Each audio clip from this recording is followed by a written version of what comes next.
Assalamualaikum warahmatullahi wabarakatuh. Pada kesempatan kali ini saya akan mereview jurnal guna memenuhi mata kuliah Filsafat Ilmu yang diampu oleh Profesor Toto Soeharto.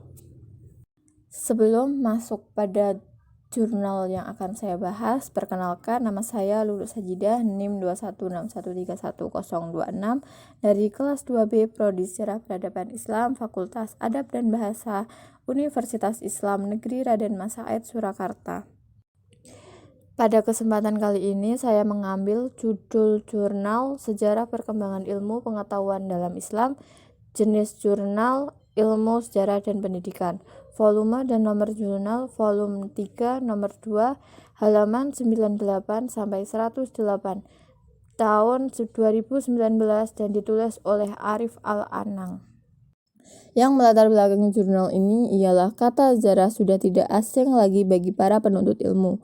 Sejak dari bangku sekolah dasar, kata sejarah berasal dari bahasa Arab, yaitu syajarot yang berarti pohon.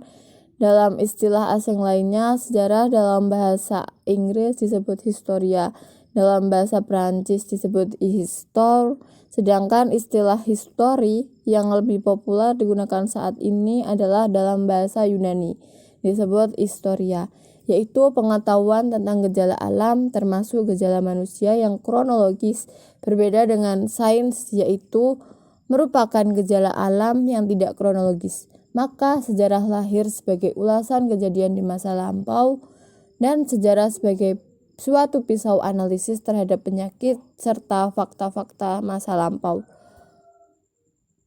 Sedangkan dalam istilah definisi ilmu pengetahuan terdapat beberapa pendapat ulama. Salah satunya ialah Al-Ghazali yang mendefinisikan ilmu sebagai sebuah pemahaman seperti yang terkandung di dalamnya. Islam datang sebagai ajaran bukan hanya untuk mengatur kehidupan pasca meninggal atau akhirat, namun lebih penting dari itu, Islam juga sebagai ajaran yang menuntun pada kehidupan manusia, way of life, ke arah yang lebih baik. Islam sangat menganjurkan pemeluknya agar selalu mengembangkan pengetahuannya dalam semua bidang. Permasalahan pada jurnal ini yaitu bagaimana periodisasi perkembangan ilmu pengetahuan dalam Islam, dan tujuan dari jurnal ini yaitu untuk mengetahui periodisasi sejarah perkembangan ilmu pengetahuan dalam Islam. Selanjutnya kita membahas mengenai metode penelitian yang digunakan pada jurnal. Penelitian yang digunakan ialah penelitian kepustakaan dengan teknik analisis deskriptif yang didukung dengan analisis kesejarahan. Penelitian kepustakaan sendiri ialah teknik pengumpulan data yang dilakukan dengan penelaahan terhadap buku-buku literatur, catatan, dan berbagai laporan yang berkaitan dengan masalah yang ingin disampaikan. Seperti pada jurnal ini, menggunakan teknik ini dengan mengumpulkan data, dengan menelaah buku literatur dan sebagainya yang berkaitan dengan perkembangan ilmu sejarah dalam Islam. Sedangkan analisis deskriptif sendiri ialah metode yang digunakan untuk mengolah data dengan cara mendeskripsikan atau menggambarkan data yang telah dikumpulkan atau terkumpul sebagaimana adanya tanpa bermaksud untuk membuat kesimpulan yang berlaku untuk umum atau generasi selanjutnya.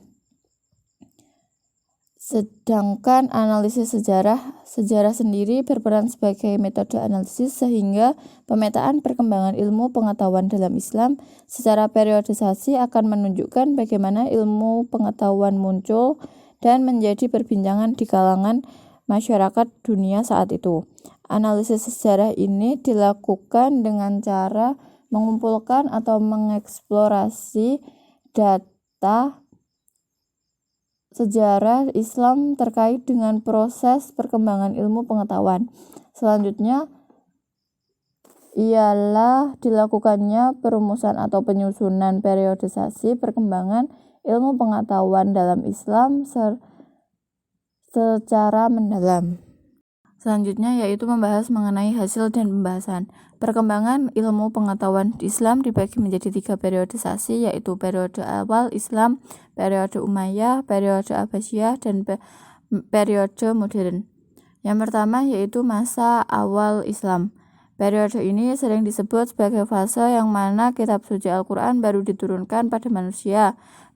Periode ini dimulai pada abad ke-7 sampai ke-13 Masehi. Awal mula periode ini ditandai dengan kemajuan kepustakaan Arab yang mengajarkan Islam dan penyebaran pokok-pokok peradaban Islam atau hadlaroh Islamiyah. Pada periode ini berkembang ilmu pengetahuan lebih condong ke arah ilmu-ilmu syariat atau ulumul naqli, ulumul syariyah dibandingkan dengan ilmu logika atau ulumul aqliyah. Selanjutnya ialah ilmu syariat. Ilmu syariat bertumpu pada sumber primer yaitu Al-Quran dan Hadis. Ilmu ini terdiri atas ilmu qiraah dan ilmu fikih. Ilmu qiraah sendiri yaitu ilmu yang mempelajari cara membaca dan memahami kandungan Al-Quran. Dalam rangka menyebarkan bacaan yang benar, Khalifah Umar mengirim delegasi seperti Mu'adz ibnu Jabal ke Palestina, Ubas ibnu Samit ke kota Hims dan sebagainya. Sedangkan Ubay bin Ka'b dan Abu Ayyub tetap di Madinah. Sedangkan ilmu fikih, di samping pandai dalam ilmu Al-Quran, tokoh-tokoh besar di atas juga pandai dalam ilmu fikih. Karena ilmu fikih merupakan ilmu yang membahas tentang permasalahan sehari-hari yang bersumber pada Al-Quran dan Hadis. Seperti contohnya yaitu Umar ibnu Khattab, Ali bin Abi Thalib, Said bin Sabit, dan sebagainya. Di samping itu juga mulai muncul ilmu akliyah seperti ilmu nahwu atau Arabic grammar yang lahir dan berkembang di kota Kufah dan Basrah. Selain karya sastra berkembang pesat, kemajuan pembangunan juga mengalami konstruksi yang pesat juga. Seperti berdirinya Masjid Quba di Madinah dan Masjidil Haram di Makkah, serta pembangunan saluran air yang ada di kota Basrah pada tahun 14 sampai 15 Hijriah. Selanjutnya yaitu masa Umayyah. Pada masa ini perkembangan ilmu pengetahuan dimulai pada bidang agama dan fikih. Tokoh di bidang fikih salah satunya yaitu Abu Bakar Muhammad ibnu Marwan ibnu Zur yang merupakan sosok sastrawan besar pada masanya di Andalusia. Selain itu ada juga Ibnu Hasim yang merupakan ulama yang sangat produktif dalam menulis karya-karya ilmiah. Karya-karyanya yang berhasil terkumpul atau tercatat terdapat sekitar 400 judul buku, baik dalam bidang sejarah, teologi, fikih, hadis, sastra, dan lain sebagainya. Selain maju dalam bidang agama, ilmu filsafat juga sudah mulai dijamah di kota Andalusia. Tokoh pertama kali yang menekuni bidang filsafat di Andalusia ialah Muhammad ibnu Abdullah ibnu Misyarah al-Batini.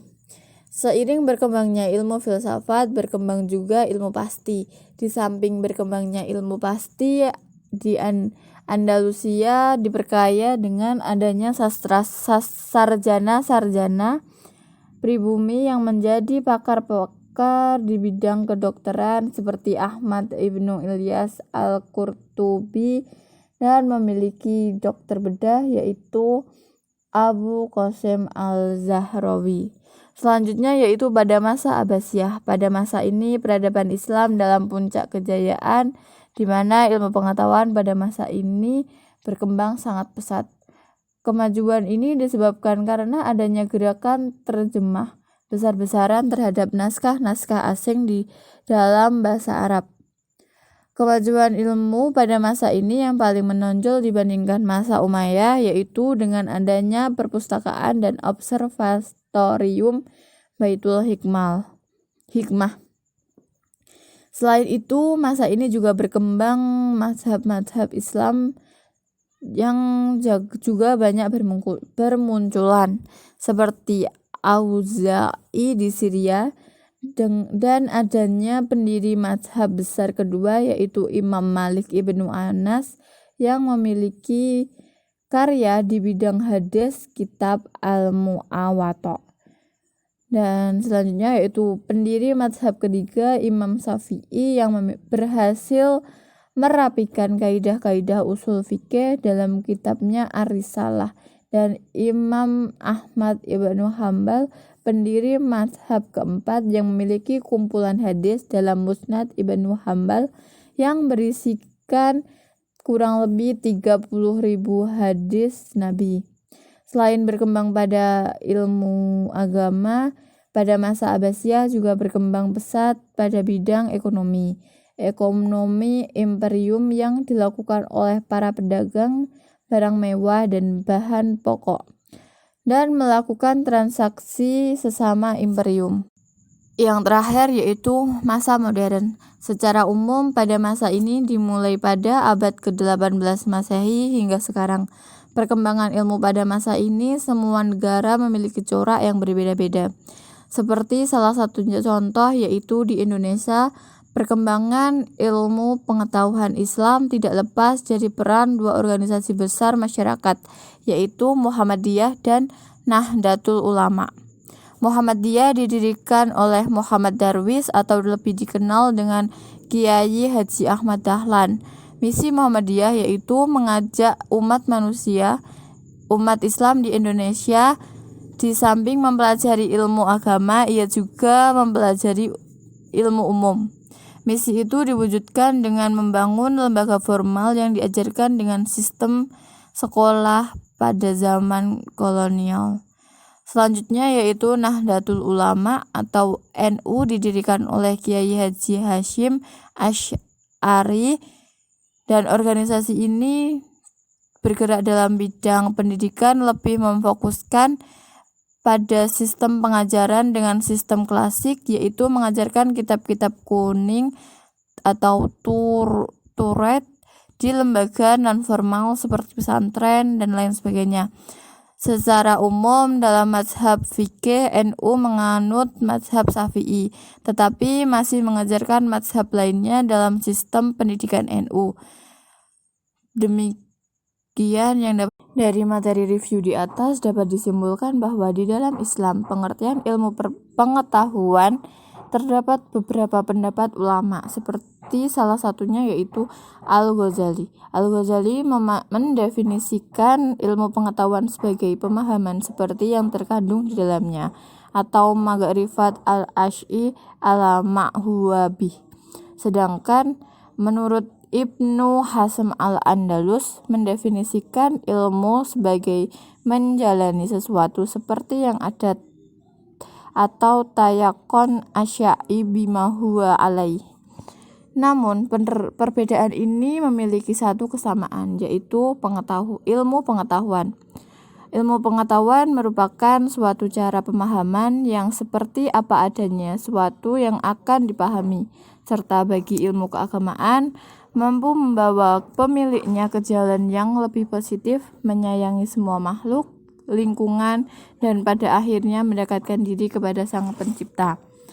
Nah, sejarah garis besar, sejarah peradaban Islam terpusat pada dua periode, yaitu pada masa Umayyah dan Abbasiyah. Terlebih pada masa Umayyah yang mampu menaklukkan beberapa kerajaan besar, menjadikan Islam semakin menyebar luas di seluruh dunia. Dari jurnal ini kita dapat melihat kelebihan dan kekurangan penelitian. Kelebihan dari penelitian ini yaitu memaparkan secara jelas dan lengkap latar belakang dilakukannya penelitian. Terus yang kedua yaitu penggunaan tata bahasa yang baku dan jelas. Sedangkan untuk kekurangannya di sini saya tidak mendapatkan kekurangan dari jurnal ini. Jadi mungkin saya tidak bisa menjelaskan untuk kekurangan jurnal ini. Demikian yang dapat saya sampaikan untuk review jurnal kali ini. Semoga dapat menambah wawasan kita semua, dan kurang lebihnya mohon maaf. Wassalamualaikum warahmatullahi wabarakatuh.